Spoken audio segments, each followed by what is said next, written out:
Alyssa? Sure. I'm Elize Ozan, and I'm an associate professor in the Department of Surgery, and I'm also at the Institute for Health Policy Studies.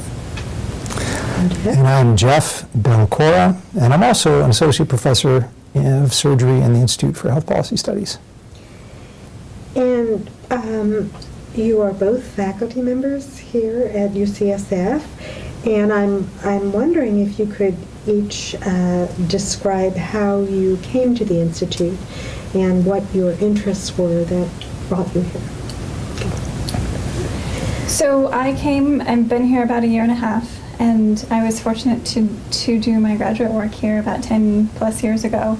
So I was aware of the Institute, but was not involved with it. And when I had the opportunity to move back to UCSF, I knew that I wanted to have a methodological home, and so I made some connections with Claire Brindis and was able to come to the Institute that way.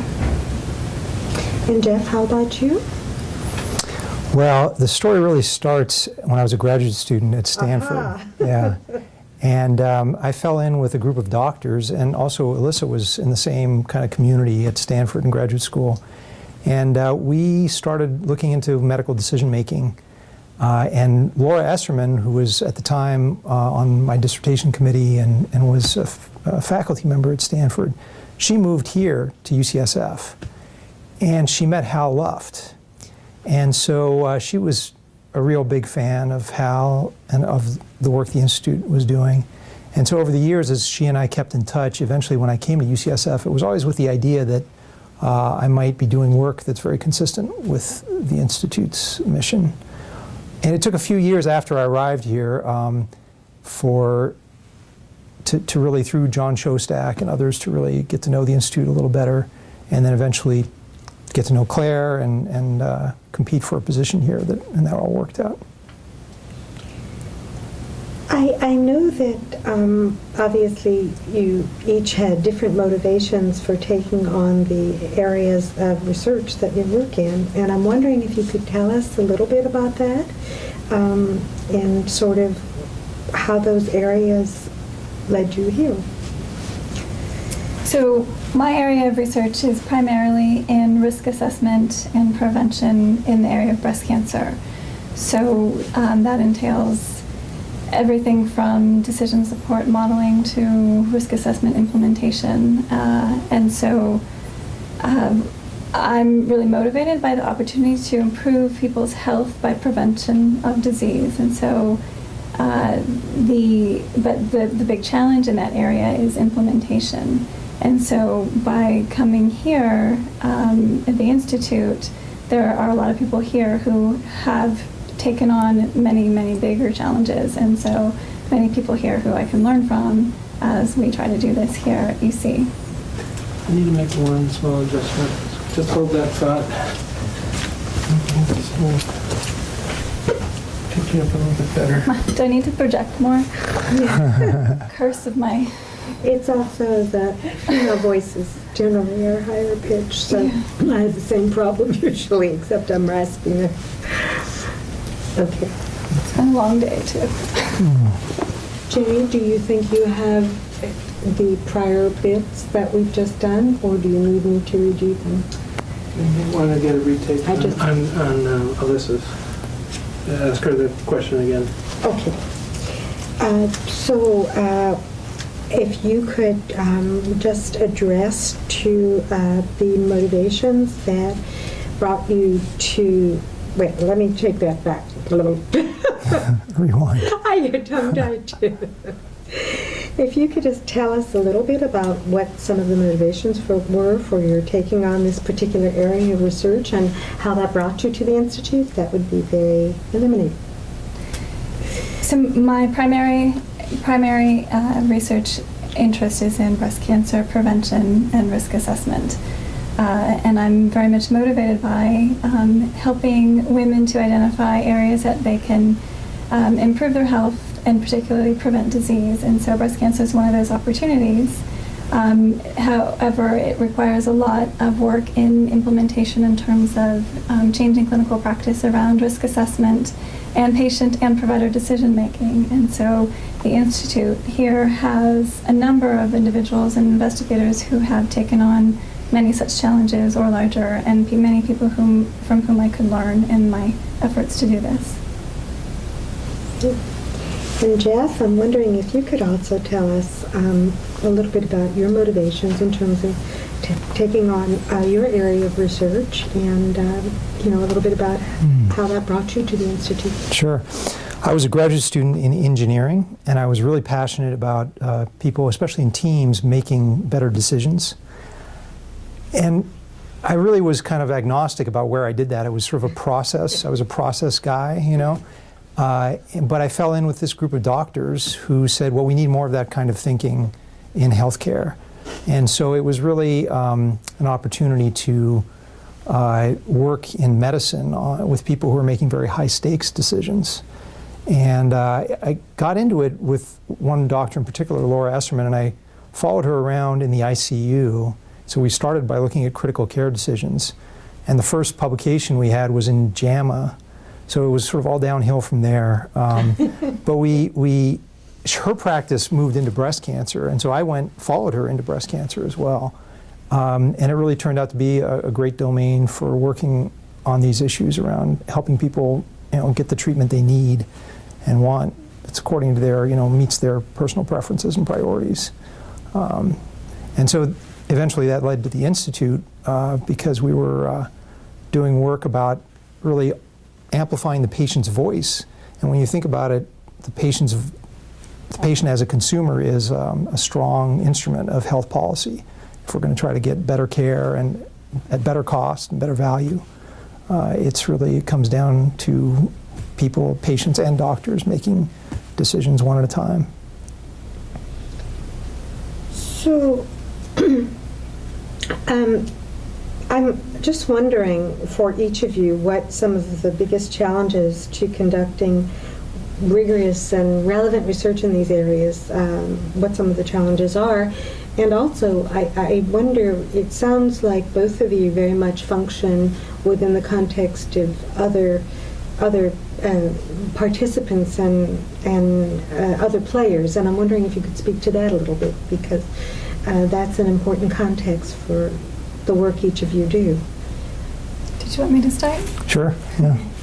So, well, I think right now one of the biggest challenges is funding, which we all feel. But in terms of the science and the rigor, I think that's a tough question, because I think there isn't one particular challenge that I think there's many challenges.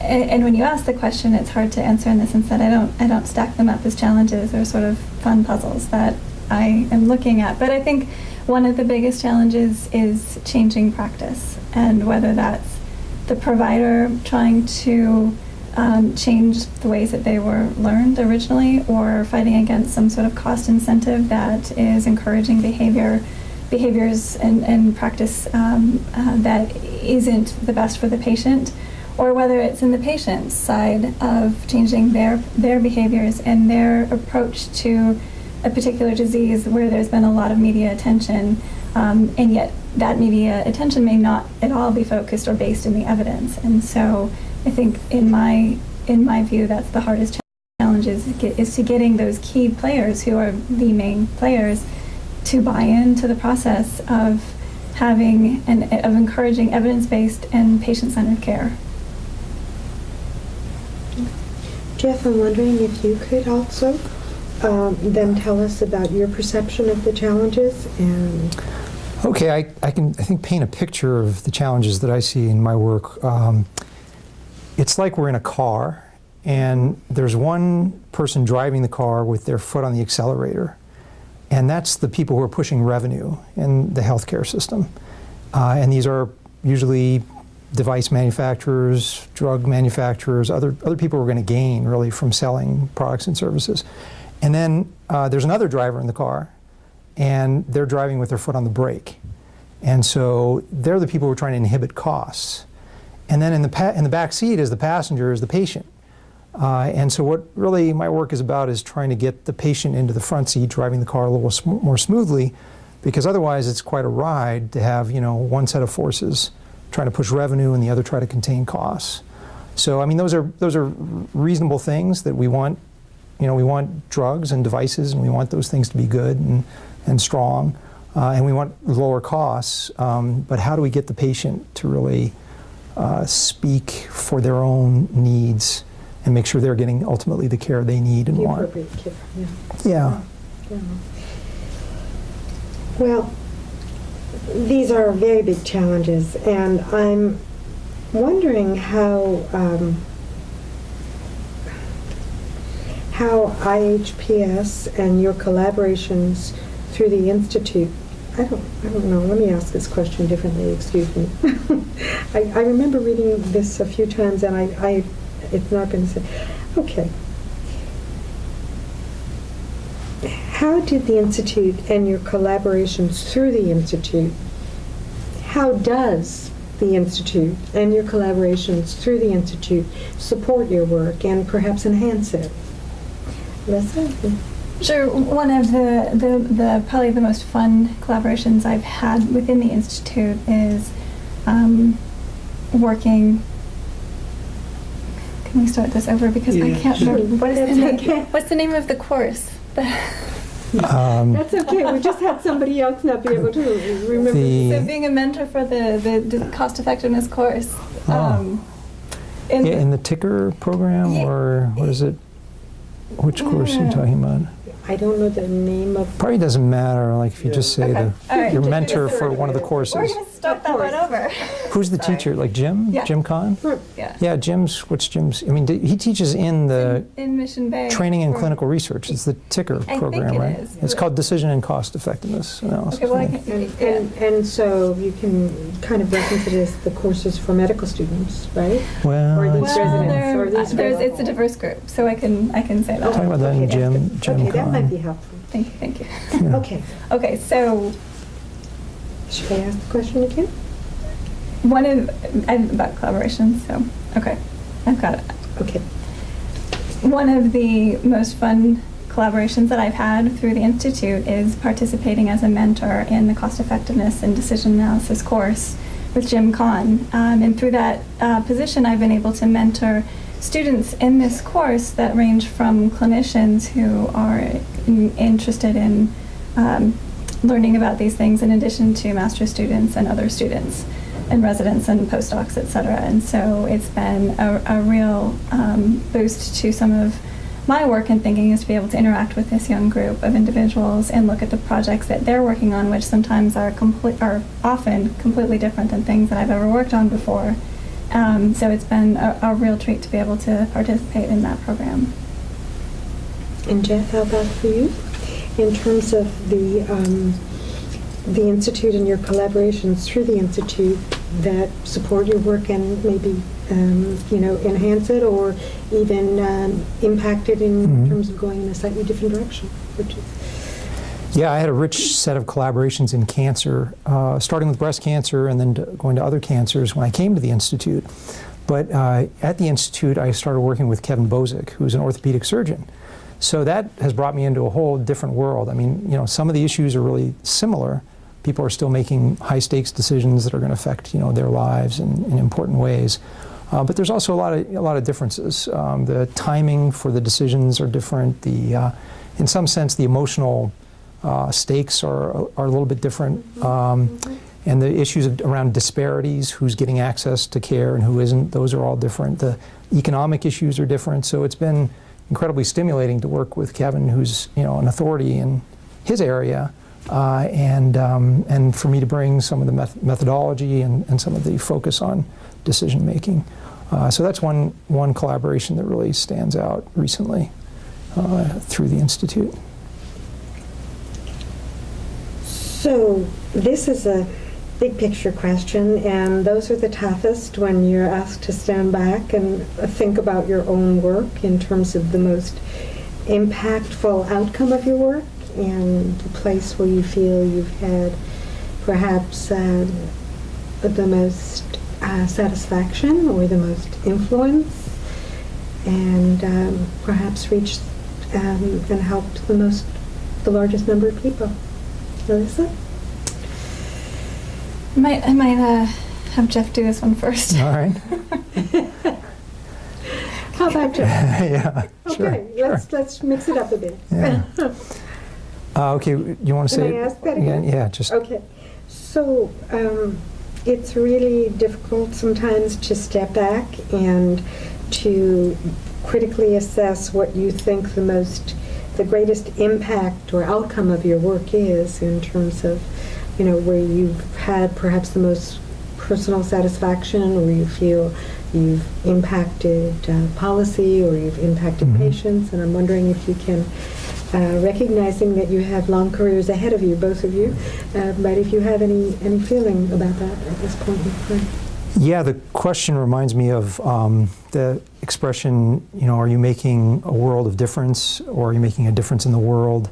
And I think of that as, I've had some real satisfying moments that have been just making a world of difference to just one patient, or, one family, with some decision support tools that we've implemented, let's say at the breast care center here at UCSF. But then it's also been satisfying to see that grow and expand beyond the breast care center to regionally to other cancer support resources and patient support organizations. And then last year, the cancer support community, which is a nationwide network, picked up a piece of our work and is disseminating it through a national toll-free helpline. So we're starting to really see the uptake nationally. That's an organization that serves 500,000 cancer survivors and family members every year.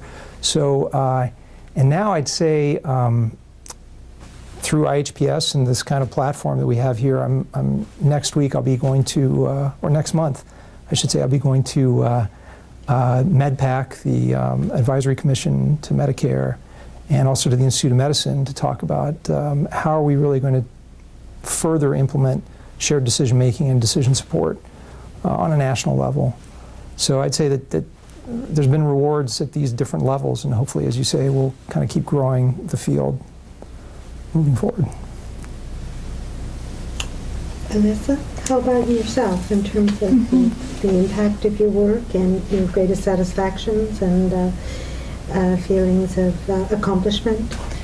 Right, so I think, like Jeff, there's these different levels of feelings of accomplishment, and I think one of the most meaningful in the past year was when we looked at some of the study data that we had that was looking at a study implementing risk assessment and decision support for prevention, and one small component of the decision support talked about lifestyle interventions, and that certain activities are thought to increase breast cancer risk. And we never intended for that to be a big focus of the study, or to even actually collect outcomes around those. But we did have some data that we found that there were a couple individuals who lost weight and had started physical activity due to our study. And that was just huge levels of success that we didn't design our study to achieve, and yet we had. And it's very, very small, but encouraging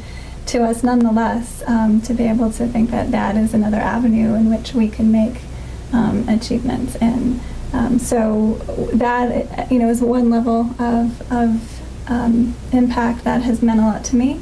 At the same time, on a much larger scale, we've been implementing decision support, risk assessment and decision support in the Athena Breast Health Network, which is a University of California-wide network of clinical care and research for women in the breast cancer spectrum, everything from screening and prevention to treatment. And so we are in the process of implementing this system within the 5 centers, and we're able to expand the reach of the women that we can educate and help them make better decisions, and hopefully, go down the path that's right for them, whether it's lifestyle interventions or medications, or whether it's continuing with the plan that they had. But I think that we have. I'm very encouraged by this possibility too.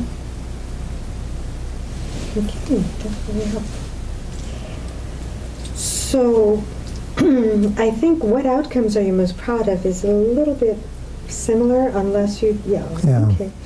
So, I'm wondering what you think the value added is of having the institute, let's say, as opposed to being based at in a clinical department, although you have your academic appointments in those units, the community, the intellectual community of the institute is a different setting, and I'm just wondering what you think the value of that setting is. Jeff? Sure. Okay, I'm happy to go first. So I started in the Department of Surgery as an adjunct faculty member, so I had this sort of home clinical department, and it's obviously a very renowned and strong department in surgery, but I felt like I was missing a certain intellectual companionship with other health services delivery researchers. That's what we do, and that's what the Institute has. So just being able to combine the clinical department home with collaborations there with Laura Esserman and Kevin Bozick and others, but have a kind of a methodological home where people are just constantly, we're just constantly having conversations about the methods and the approaches and the policy issues and the implications and the networking and all that. It's just what you're looking for as a community of scholars that help you grow, individually, and also a place to contribute, that you can also help the place grow and evolve. So it's very rewarding to be in the Institute, and I think that it has thrived for so many decades across really different healthcare environments. In some ways, maybe this coming environment is where, our skills and our, contributions might be greatest, because the resources are getting so much more constrained, and yet everyone at the Institute is focused on policy issues, but in a real humanitarian kind of mode. That's the culture here. So it's not a bunch of policy wonks. It's people who really care deeply about, the ground level effects of policy decisions, and making sure that those are really serving the public well. Alyssa, how about for you in terms of, what you think the value added is, and whatever special benefits you think accrue to your work here? Sure. So I also think that the Institute brings tremendous value through its collaborations, network of individuals internally, and then also this web of individuals across the university who are affiliated with the Institute but are not necessarily core faculty. So it's quite a large family, and so we have both it offers both the opportunity for methodological collaboration and advice and mentorship internally, and then lots of clinical and other connections externally within the different departments. So I think that it really serves as a home for people like Jeff and myself with this type of interest, and also serves as a way to help us and others network within the university and find those opportunities where our skills will be at most value. I also think that it serves as a great training opportunity for individuals who, whether it's taking the courses or whatnot, but it is the main method in the institute, or actually in the university, for any type of teaching of this type of material. And I think that is what as Jeff mentioned, as healthcare is changing, these skills are going to be needed more and more, and that's going to increase the demand for teaching or for instruction on these issues at all different levels. And so that is a great positive of the Institute. Thank you.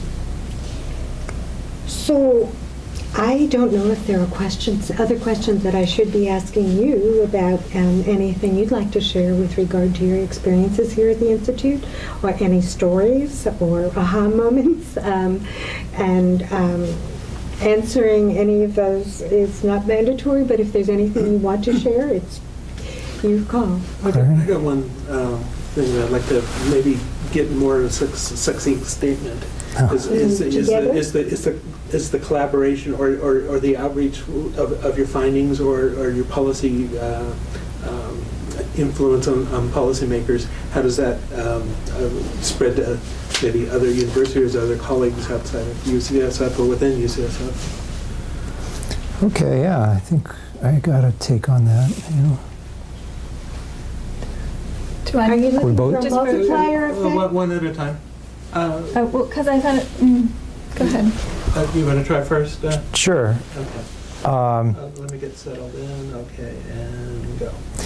So as an example of how sometimes things we do here at HPS can spread through our network, I was invited to speak at a conference in Washington, D.C., a policy forum, and in the audience was a colleague at Dartmouth, and of course we know people at Dartmouth, we work together all the time, but for whatever reason, the connection we made at that particular conference led to this colleague, Dale Collins Vidal, saying that Dartmouth ought to be replicating many of the things that we were doing here with decision support, which was a terrific compliment because they really started, in many ways, pioneered elements of the whole field that we're working in. So now we've been able to sort of feed back to another major institution.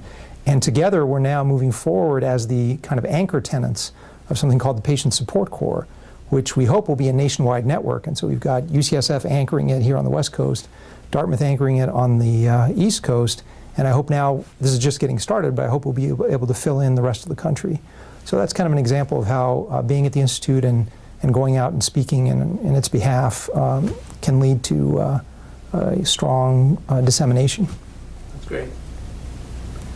Alyssa, do you want to add to that? Well, not so much in that I talked about the Athena network. I could talk about that again, but And maybe just get a shorter statement about that. Right. So.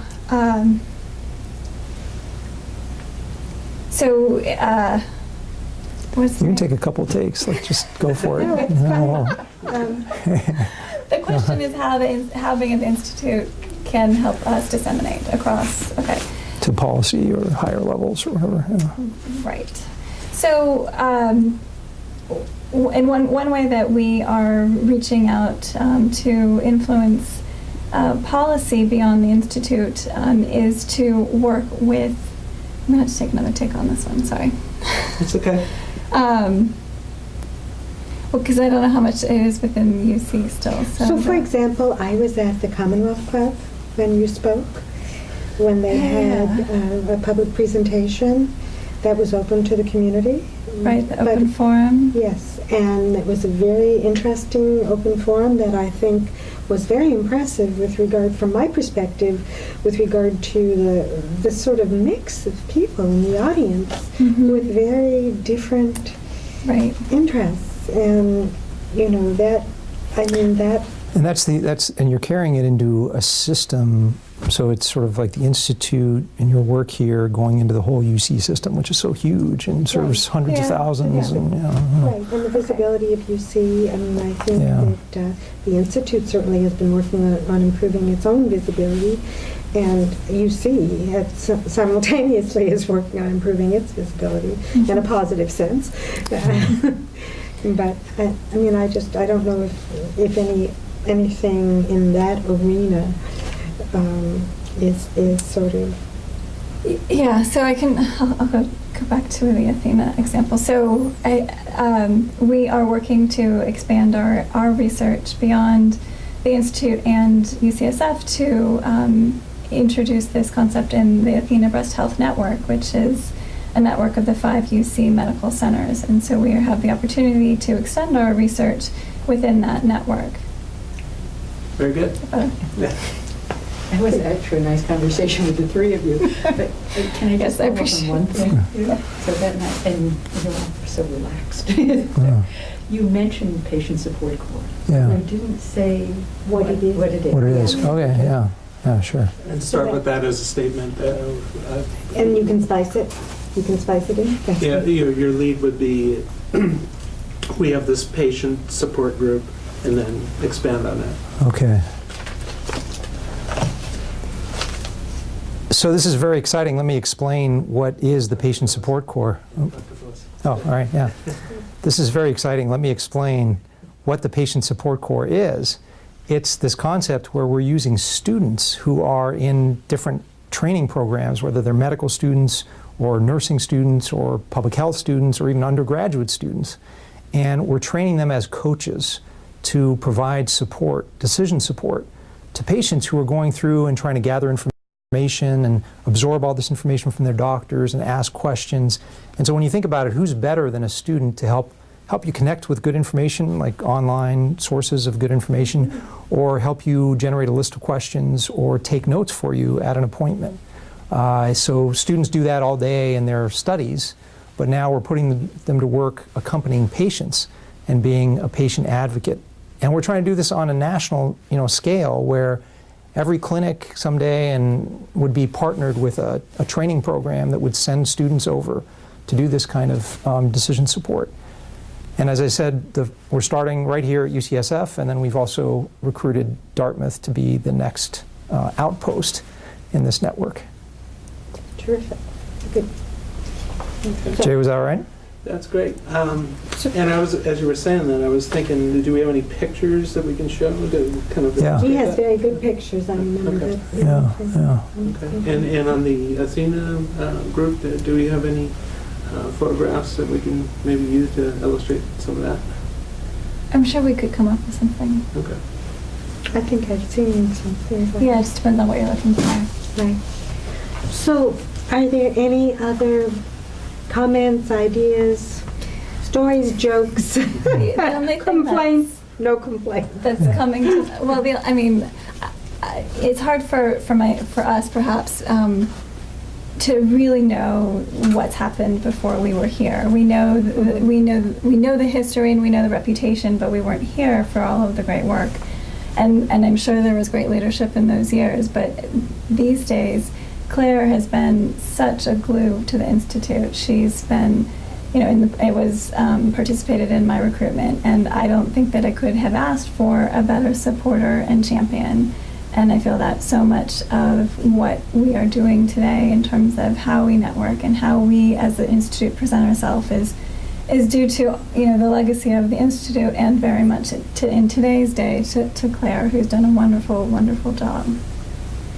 And on a side note, it's just, you don't need to, but we were talking the other day about mother-in-laws, and she was sort of saying some things, and I said, well, if I could choose a mother-in-law, she'd be right there at the top. Wow. That's high praise. Not that goes in the professional part of this. We're just about at time for Alyssa, Yeah. but I'd like to get a couple of still shots while you're still seated. Can I get out of your way, Jay? Yeah, that'd be fine. Okay. I'm kind of like the fabric. Yeah. I fell right into the chair. Yes, look right into the lens here. Perfect. Right, very nice. A couple more like that. Good smiles. A couple more. Claire's the mother-in-law of all research at HPS. Not what you can say. A little less smile. Okay, good. Good. Okay, a couple more like that. Good. Yeah, more Good. Okay. I think we You're got it. both so photogenic. Okay. Thank you. It's up to you. And I want to get a shot for you. Okay, I got stories to tell too, but Oh, yeah. but Alyssa, you go ahead. I'll tell them about Sorry. Alyssa after she's gone. I have to. You don't want to make you late for your date. to go. Thank you so much. Jeff, this way. Yep. Maybe Jeff, yeah.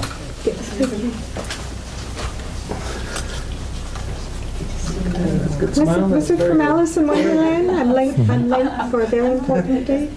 Yeah, that sounds familiar. Very good. A couple more like that. Very nice. Excellent. Very nice. Couple more. And one more. Thank you. Great. Thank you. All right. All right, Have sorry a to nice miss evening. Yeah, sorry to miss the stories. No, that's okay. See you, Alyssa. We want to capture this? Yeah, I'm happy to.